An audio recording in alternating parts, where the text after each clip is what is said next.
G'day, I'm David G, Sheshnag Yoga Center. What on earth is Kundalini? Sheshnag.com. This video is about the relationship with oneself. I did a video recently about governing oneself.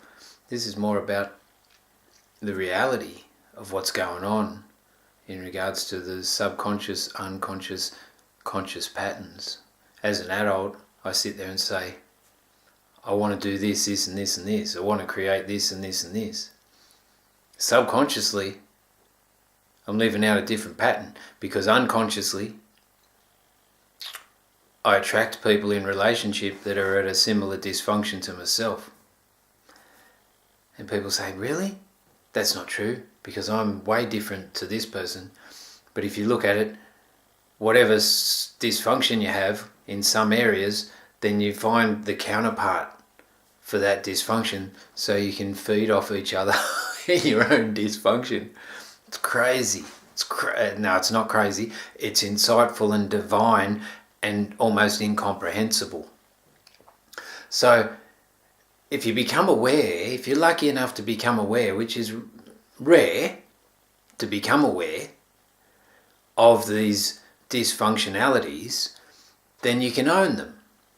So you become conscious that your life's a mess, or you don't feel something in a certain area, or you feel something in a certain area, whatever it is.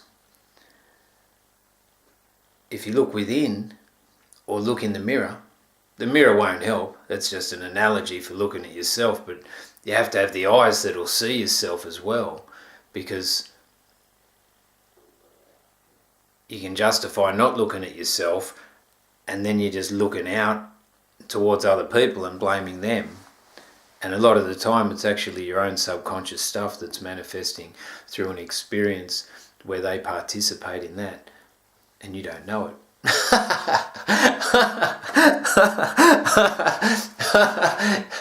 So if you're lucky enough to have the insight to take notice of your own subconscious neuroses,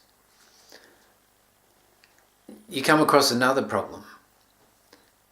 It's not so much a problem, it's a little bit of a hurdle, because you need to take responsibility for those.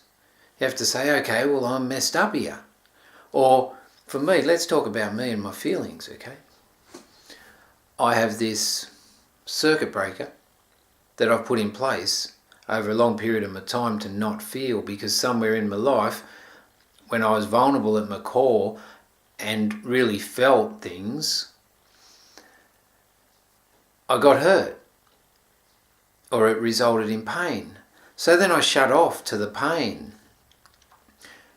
And that might have been the pain. If I really look at it, I've got a deep pain around being too intelligent and too insightful and seeing the world in a different way to a lot of people.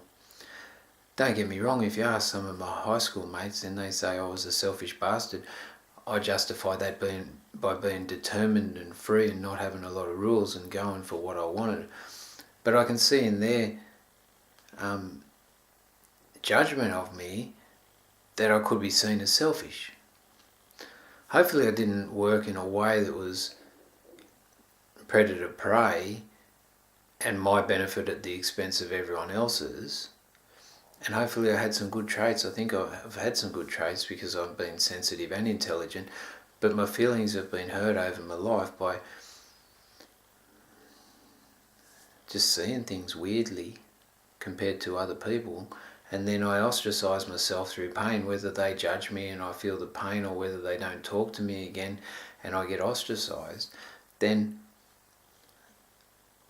I've developed an escape mechanism where I don't have to feel that pain by withdrawing and hiding in a cave. And that has its own benefits, but it has some disadvantages too. So I've been doing a fair bit of work to come back into my feelings. It's way scary, not even a little bit scary. It's like massively scary. But somehow I've come to realise that I'm vulnerable at my core. I'm really insightful, and I've done like so much perception of reality. Like, look at it. from my perspective, well, not, you can't, but just imagine you can. Like, I was really interested in biology and physics at school for some unknown reason. I got tutored in physics, and I came first in my school at physics, I believe. Wasn't the highest mark, but I still came first because I understand the physical nature of the sciences. Then I fell into radiography, where everything's to do with physics. And then I go into the spiritual realm and try and work that out and see it as energetically according to physics. And now my life's dedicated to the Sanskrit alphabet because of anatomical reasons. So in that, I've got a very scientific mind, but it's intuitive in perception, and it taps into the Vijnana Maya Kosha, which is the dimension of your mind that transcends time and space. So I'm very abstract. The people that mostly relate to that perception are artists and musicians, or alcoholics or addicts. Maybe they relate more to the pain aspect rather than the insightful divinity that's intuitively perceived. So they're the people that I find a little bit of validation from, because I could be seen as out there, whereas I want everyone to be my friend and I don't want to annoy anyone. So I withdraw because I put a circuit breaker in to my life. Initially it was marijuana. So after eliminating the marijuana as an escapism, I realised that I put into place the victim mindset, which helped me withdraw. So that was another circuit breaker. So they were unconsciously designed for me to protect myself energetically from judgment and pain. Just created a little bit more of pain, or it created this big massive wall. Now I have to go over the wall to get to my feelings that I've protected myself from most of my life. So that's a childhood pattern that I run. And that's not even including the unconscious patterns put into me through watching TV when I was young, growing up in the 80s and 90s where I was exposed to violent movies of Stallone and Schwarzenegger and Van Damme, where there was a ploy subconsciously in my mind from a cultural perspective to make violence enjoyable. So I was trying to transmute the true psyche of the human, which is based in peace and connection, into one that's separate and endorses sin and violence. So that's a subconscious pattern running deep in the psyche of a lot of people, culturally. How do I become aware of this subconscious pattern and be able to become conscious in the expression? It hurts, for starters, so I've got to be willing to face pain. I like pain. I don't like it ongoingly, but I like a little bit of it. Not like bondage smacked on your ass pain. Pain as in, why am I uncomfortable with this person? What is it about them that I don't like about me, or I haven't faced within myself to allow me to have an aversion to them?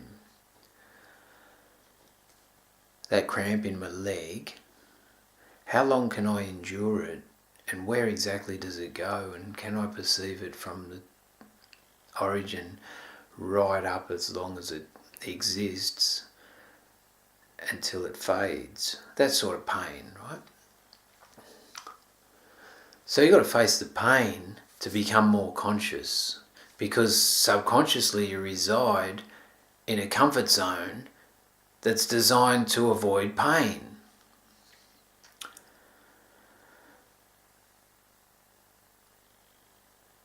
becoming more conscious,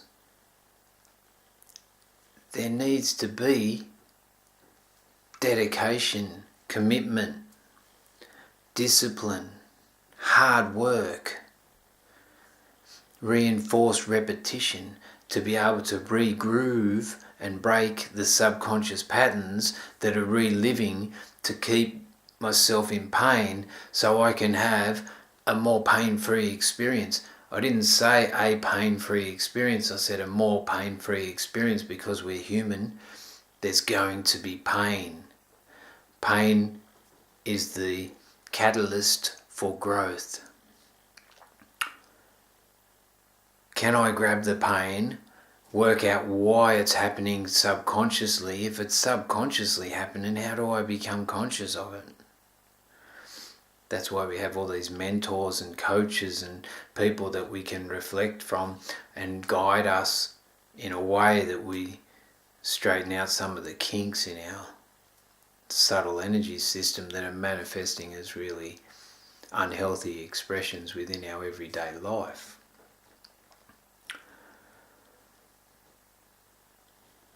And all of this is designed or cultivated within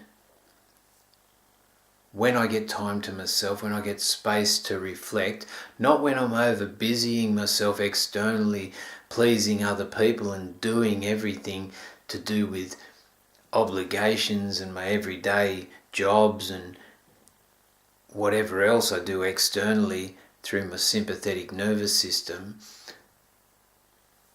It happens when I come back to my parasympathetic nervous system and then quietly analyze and retrospectively investigate why the subconscious patterns are happening, where the origin of those patterns are.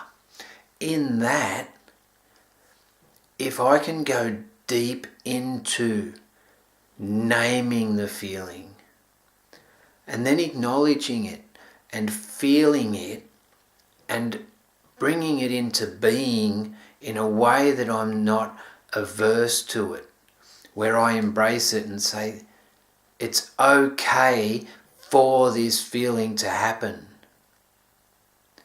So embracing the feeling rather than having an aversion to it.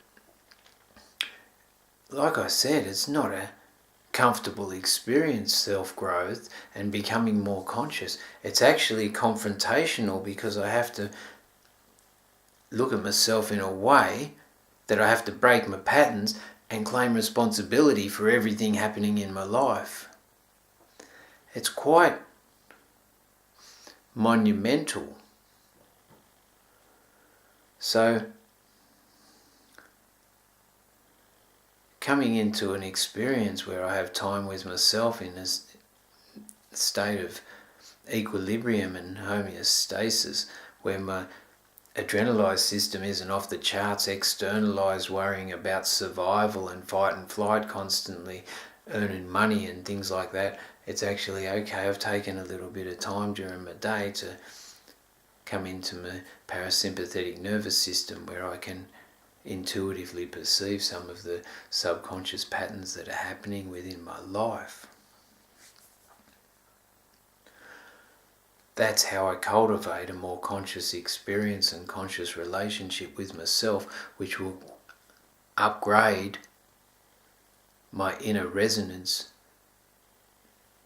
so that my outer experiences are more harmonious and freer from stress, more aligned with what I want on a conscious level, rather than replaying a subconscious pattern that's been put in there unconsciously.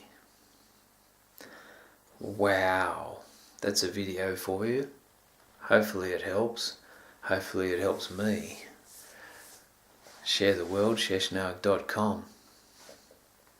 What on earth is Kundalini? Om Namah Shivaya, Hara Hara Mahadev.